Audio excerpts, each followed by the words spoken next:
ஒரு சின்ன கலைஞருடைய கஷ்டம் கூட என்னமா இருக்கும் அப்படி தெரிஞ்சுக்கிட்டு உதவி செஞ்சவர். அதே மாதிரி மழை பெஞ்ச நேரத்தில் கூட வந்து கொடையை பிடிச்சிட்டு வந்து கேப்டனுடைய நன்றி என்றும் என் நினைவில் இருக்கும். அதே மாதிரி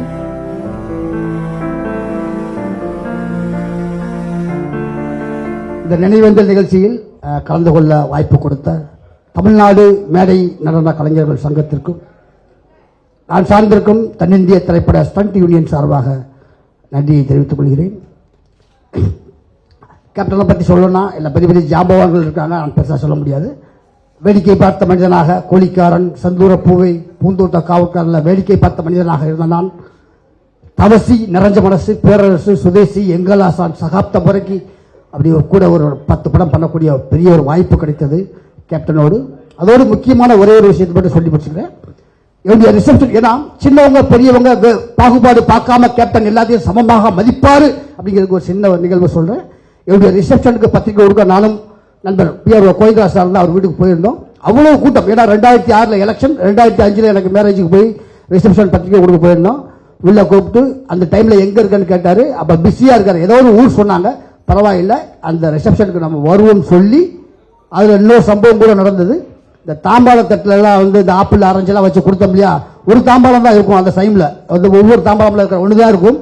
அதை வாங்குறதுக்காக நாங்க நிக்கிறது தெரிஞ்சு வச்சு அவருக்கு, ஓ இதுக்காக தான் நிக்கிறாங்க சொல்லி, அந்த தாம்பாள தட்டை குடுறா, ஒவ்வொருத்தருக்கும் ஒவ்வொரு தாம்பாளம் கொடுக்க முடியுமா குடுறா அப்படின்னு சொன்னார். அந்த அளவுக்கு ஞாபகப்படுத்தி அதை எதுக்கு சொல்றேன்னா, ஒரு சின்ன கலைஞருடைய கஷ்டம் கூட என்னமா இருக்கும் அப்படி தெரிஞ்சுக்கிட்டு உதவி செஞ்சவர். அதே மாதிரி மழை பெஞ்ச நேரத்தில் கூட வந்து கொடையை பிடிச்சிட்டு வந்து இப்படி ரிசப்ஷன்ல கலந்துட்டு ஒரு வெள்ளி டம்ளர் கொடுத்தாரு. அதை தாண்டி எங்க ஊர்ல இருந்து வந்தவங்களுக்கெல்லாம் கூப்பிட்டு எல்லா மேடையில் வந்து கௌரவப்படுத்தினார். அதோட கேப்டனுடைய நன்றி என்றும் என் நினைவில் இருக்கும். அதே மாதிரி கடையமராஜ் என்ன மேடை நடன கலைஞர்களுக்கு எவ்வளவு உதவி செஞ்சிருக்காங்கன்னு தெரியும்.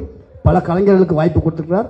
நண்பர் போண்டாமணி, அவன் இறக்கும் 2 நாளைக்கு முன்பு வரை எங்களோடு பயணித்தான். சபரி ஐயப்பன் படத்தில் காசி தேட்டரில் படம் பார்க்கும்போது சார் தான் அந்த படத்துக்கு பிஆர்ஓ, நாங்கள் தான் இன்டர்வியூ பண்ணிக்கிட்டு இருந்தோம். ஒரு படம் பூஜையில் அட்டன் பண்ணிட்டு இங்கே வந்தோம். அடுத்த நாள் இங்கே வந்து கடல் குதிரைன்னு ஒரு படத்துக்கு பூஜைக்கு வந்திருந்தான். அடுத்த நாள் இறந்துட்டாங்கிற செய்தியை கேட்ட உடனே தாங்க முடியல. இதனால் 3 கலைஞர்கள் என்றும் நம் நினைவில் நிற்பார்கள். வாய்ப்பு கொடுத்த அனைவருக்கும் நன்றி. செய்திகளை உடனுக்குடனும் துல்லியமாகவும் தெரிந்து கொள்ள சப்ஸ்கிரைப் பண்ணுங்க.